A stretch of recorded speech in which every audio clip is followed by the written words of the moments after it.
Jail की सलाखें भी सनम जावेद के इरादे मुतज़लज़ल ना कर सकीं।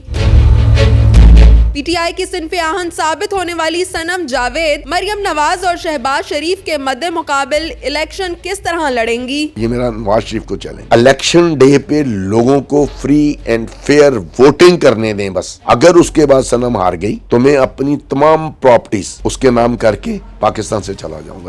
उर्दू पॉइंट की वीडियोस देखने के लिए हमारा चैनल सब्सक्राइब कीजिए और बेल के आइकन पर क्लिक कीजिए ताकि आप हमारी तमाम आने वाली वीडियोस से बाखबर रह सकें। सर, सनम के हवाले से अगर हम बात करें तो मीडिया पर बड़ी खबरें गर्दिश कर रही थी कि सनम जावेद जो हैं वो इलेक्शन में हिस्सा ले रही हैं, जबकि वो 5 माह से तकरीबन ऑलमोस्ट जेल में कैद हैं। तो जेल में कैद होने के बावजूद उन्होंने इलेक्शन में हिस्सा लेने का फ़ैसला क्यों किया? आपने किया, उनकी फैमिली ने किया या फिर पार्टी ने किया? ऐसा है कि she is in death cell. Right. उसको जहाँ पर बड़े बड़े जो बहुत बड़े बड़े क्रिमिनल्स होते हैं ना, अगर उनको 8 दिन के लिए रखा जाए ना तो उसके बाद वो सरेंडर कर जाते हैं। सही। और इस वक्त की जो गवर्नमेंट है वो उसके चेहरे से मुस्कुराहट नहीं छीन सकती। डेथ सेल से जब बाहर आती है, मैं भी ज़ाहिर है मैं बाप हूँ, मैं उसकी आंखों में जब देखता हूँ तो मुझे उसकी आंखों में जो दुख है या परेशानी है वो मुझे नज़र आ रही होती है, लेकिन वो मेरे सामने भी नहीं ऐसा तासुर देती कि वो किसी वजह से परेशान है, बल्कि वो अपनी माँ को डांटती है कि मामा आप क्यों मुझे ऐसी लुक दे रही हैं जैसे आप परेशान हैं, आप डरी हुई हैं। मैं नहीं डरी हुई, इनका जो दिल करता है करें। और मैं वाहिद मतलब वो उस जिस दिन से वो आई है, पकड़ी गई है, उस दिन से वो कहती रही कि मैं पीटीआई का हिस्सा नहीं हूँ, लेकिन मैं बाहर जाके पहली औरत होंगी जो पीटीआई की हाकम में प्रेस कॉन्फ्रेंस करके पीटीआई को ज्वाइन करूंगी। लकीली जो अब सनम को जो है जेल से ही इलेक्शन में पार्टिसिपेट करने का मौका मिल गया, तो अभी कौन कौन से हलकों से वो पार्टिसिपेट कर रही हैं? ऐसा है कि आज से 14 तारीख को मुझे यास्मीन राशिद साहिबा उन्होंने मुझे बुलाया 14 तारीख को, तो मुझे कहती हैं कि सनम पिछले 7 महीने से ये कह रही थी ना जब मैं बाहर जाऊंगी तो पीटीआई ज्वाइन करूंगी। मैंने उसको अडॉप्ट कर लिया। मैंने कहा जी वो मेरी बड़ी कीमती बेटी है, मैं उसको किसी को नहीं दे सकता।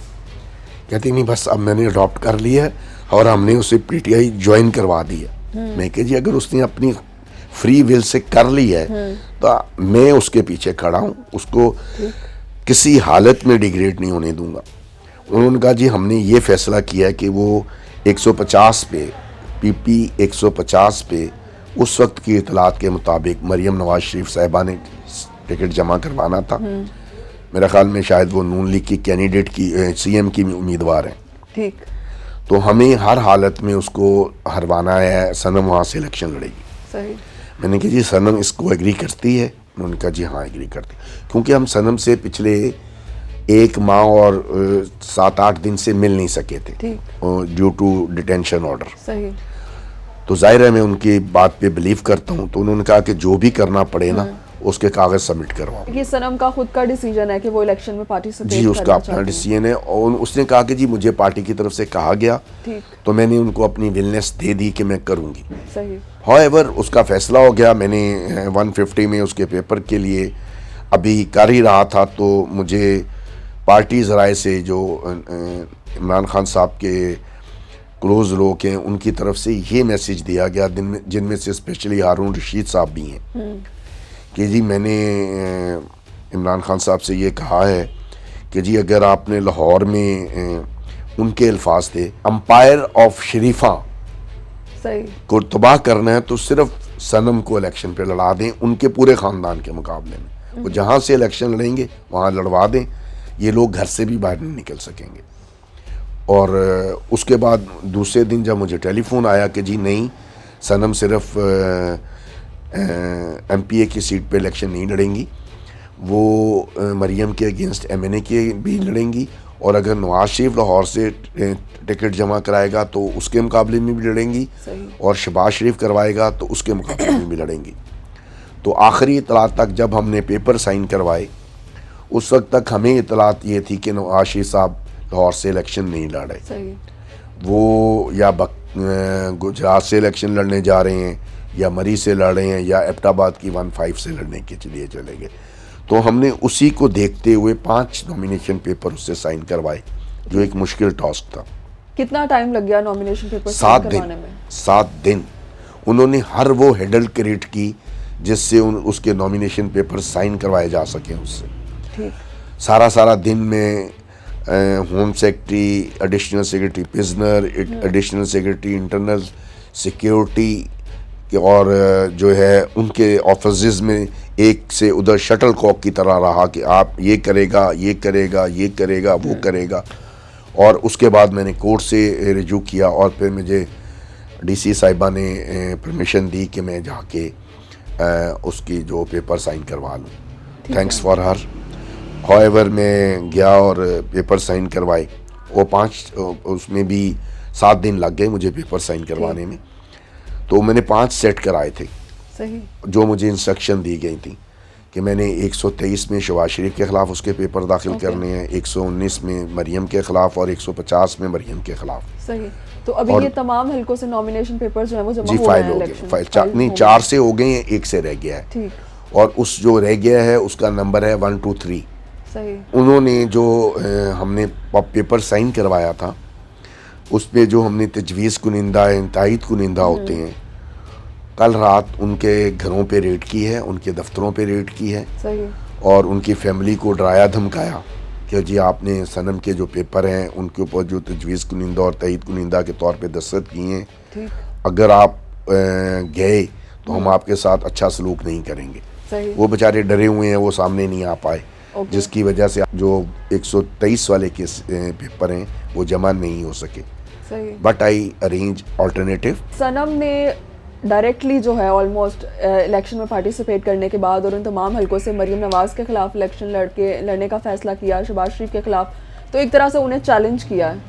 آپ کو لگتا ہے کہ وہ الیکشن جیت جائیں گی ان کے مقابلے میں؟ میرا چیلنج یہ ہے, وہ تو صنم نے چیلنج کیا نا, یا صنم کی پارٹی نے یہ سمجھا کہ یہ چیلنج صنم کے تھرو اچیو کرنا چاہیے. صحیح. نواز شریف جو ہے وہ جون سے مرضی حلقے میں 2 میں, کیونکہ اس کے فارم جمع ہے, 119 میں اور 123 میں ہو جائیں گے. ان دونوں حلقوں میں سے جس کو وہ پسند کرتا ہے ادھر مریم کو ہٹا کے یا شہباز شریف کو ہٹا کے آپ آ جائے. ٹھیک ہے, الیکشن ڈے پہ لوگوں کو فری اینڈ فیئر ووٹنگ کرنے دیں بس. اگر اس کے بعد صنم ہار گئی تو میں اپنی تمام پراپرٹیز اس کے نام کر کے پاکستان سے چلا جاؤں گا. یہ میرا نواز شریف کو چیلنج ہے. اچھا, اگر ابھی کسی وجہ سے کوئی آبجیکشن لگا دی جاتی ہے نامینیشن پیپر پر, صنم کے الیکشن میں حصہ لینے پر پابندی لگا دی جاتی ہے, تو پھر آپ کا اگلا پلان کیا ہوگا؟ دیکھیں, اگر الیکشن مجھے لگتا ہے ایسا ہی ہوگا, کیونکہ اگر صنم جو یہ امپائر آف شریفہ ہیں یہ الیکشن سے بچنا چاہتے ہیں یا اپنی ذلت میں اظہار سے بچنا چاہتے ہیں تو ان کو صنم پہ پابندی لگوانا پڑے گی. ادروائز وہ اس کے مقابلے میں جیت نہیں سکتے ہیں. تو ابھی صنم کی جو الیکشن کیمپین ہے وہ آپ اور آپ کی فیملی ہی چلائیں گے؟ نہیں, میں نہیں چلاؤں گا. صنم کی کیمپین جو ہے اس کی والدہ چلائیں گی. اس کے پاس صنم کا اسپیشل پاور آف اٹارنی ان کی والدہ کے پاس ہے. صنم کی والدہ جو ہیں وہ ایک دفعہ انپوز ہوئی ہیں. She is also a political woman. آپ یہ نہ سمجھیں کہ وہ سیدھی سادھی سی گھریلو وومن ہے. صحیح. تو مطلب کہ انہیں بھی اگر کوئی مشکلات فیس کرنی پڑی تو وہ ڈیفینیٹلی کیوں آئیں گی کیمپین چلانے میں. وہ پاکستان کی آزاد شہری ہے, کسی ادارے کے پاس یہ اختیار نہیں ہے کہ وہ میری بیوی کو آ کے یہ کہے کہ جی آپ کیمپین نہیں چلا سکتے. اگر فری اینڈ فیئر الیکشن ہو رہا ہے جیسا کہ قاضی عیسیٰ فائز صاحب فرما رہے ہیں, تو اگر کوئی ایسی حرکت کرے گا تو میں سپریم کورٹ چلا جاؤں گا. تو ابھی صنم کی ضمانت کے حوالے سے کوئی پیش رفت ہوئی ہے؟ صنم کوئی چانسز ہیں الیکشن سے پہلے؟ صنم کی دیکھیں چانسز تو میں آپ کو بتاتا ہوں. صنم کی 4 مقدموں میں ضمانت ہو گئی ہوئی ہے. ایک مقدمہ جو اس پہ ڈالا تھا اس کو ڈسچارج کر دیا گیا. جو 5واں مقدمہ ہے اس میں ہم نے ضمانت کروا لی ہوئی ہے. 4 مقدمے جو پہلے والے تھے نا اس پہ ہم نے اس کا بیل باؤنڈ بھی بھر دیا تھا اور اس کو ریلیز کرا لیا تو باہر آئی, پھر پکڑی گئی. But I pled my daughter case in the bureaucracy accurately, جیسے آپ کے سامنے کر رہا ہوں, اور مجھے امید ہے کہ اس کو وہاں سے بلکہ نہ صرف اس کو کیسز جو اس کو ضمانت ہونی چاہیے, اس کا ڈیٹینشن آرڈر کینسل ہونا چاہیے, बल्कि जिन लोगों ने उसको जाली तौर पे इन सारी FIR में मुलव्वस किया है उनके खिलाफ कार्रवाई होनी चाहिए। अच्छा सर, लास्ट में मैं आपसे ये पूछना चाहूँगी कि अभी इस वक्त जो हालात हैं, तो इमरान खान साहब जो हैं वो ख़ुद भी काफ़ी माह से जेल में हैं और ज़्यादातर PTI के जो लीडरान हैं वो PTI छोड़ चुके हैं या फिर मुल्क छोड़ चुके हैं, तो इस सूरत में जो है वो सनम और बाकी जो ख़वातीन PTI की कारकुनान हैं उनकी रिहाई के लिए कोई कोशिशें हो रही हैं पार्टी की तरफ से? कोई आपको हेल्प मिल रही है इसमें पार्टी की तरफ से? देखिए, पार्टी के जो जिसको आप कोई कोऑर्डिनेटेड मूवमेंट है ना, वैसी तो मुझे नज़र नहीं आई। सही। लेकिन पार्टी के कुछ लॉयर जो हैं, जैसे कि परवेज़ मलिक साहब हैं और वो अलवी साहब हैं और कोई 3-4 और राना साहब हैं कोई, ठीक, इस तरह के जो एक्टिव उनके लॉयर हैं, वो बेचारे पर्सनल कैपेसिटी में सारे जो अनअटेंडेड उनके वर्कर्स हैं उनको हेल्प आउट कर रहे हैं, लेकिन कोई कोऑर्डिनेटेड मूवमेंट नहीं है।